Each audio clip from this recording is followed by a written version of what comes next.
অস্কারের মঞ্চে নগ্ন হয়ে বিতর্ক সৃষ্টি করল পেশাদার কুস্তিগির জন সিনা। তার এমন কাণ্ডে হতবাক উপস্থিত সবাই। হঠাৎ কেন এমন কাণ্ড করলেন জন সিনা, প্রশ্ন নেটিজেনদের মনে। বিস্তারিত থাকছে টেক্সট রিপোর্টে।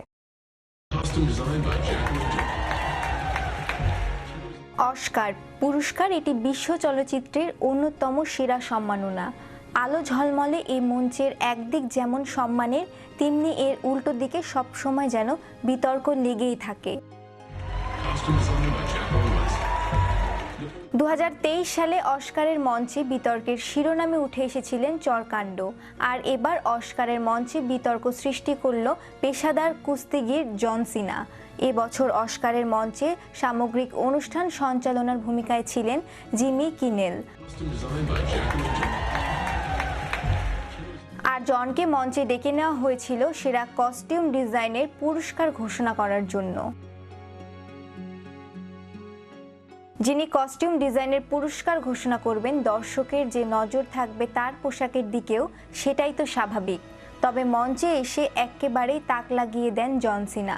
গায়ে পোশাক তো দূরের কথা, পেশাদার কুস্তিগিরের গায়ে নেই একটি সুতোও।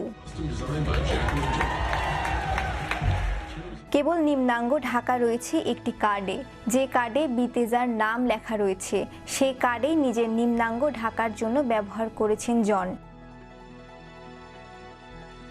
যে কার্ডে বিজেতার নাম লেখা রয়েছে সেই কার্ডে নিজের নিম্নাঙ্গ ঢাকার জন্য ব্যবহার করেছেন জন। মঞ্চে তাকে এমনভাবে আসতে দেখে বিস্মিত সবাই, অনেকেই রীতিমতো অস্বস্তিতে পড়ে যান। তবে খোলাসা করেন জন নিজেই। কস্টিউম ডিজাইনের সম্মাননা জানতে গিয়ে তিনি আসলে বোঝাতে চেয়েছিলেন পোশাকের গুরুত্ব।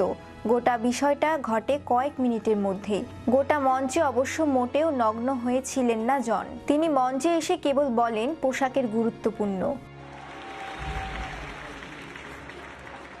সম্ভবত সবচেয়ে গুরুত্বপূর্ণ জিনিস। এরপরেই মৃদু হয়ে আসে মঞ্চের আলো। সঙ্গে সঙ্গে সহকারীরা এসে একটি সুন্দর গাউন পরিয়ে দেন জনকে।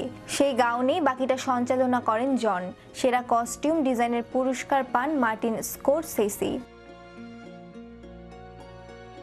এর আগে 1974 সালে রবার্ট ওপেল নামের পরিচিত একজন স্ট্রিকার শান্তির চিহ্নের ওপর গুরুত্ব দেওয়ার জন্য নগ্ন হয়ে দৌড়েছিলেন। সেই ঘটনারই পুনরাবৃত্তি ঘটল 2024 সালে।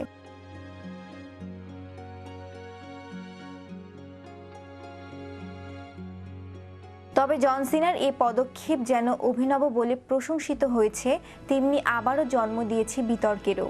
অস্কারের মঞ্চে এ ধরনের নগ্নতা আদৌ অশ্লীল কিনা তা নিয়ে প্রশ্ন তুলেছেন নেটিজেনরা। শ্রেয়া রায়, বিশ্ব বাংলা 24, বিনোদন ডেস্ক।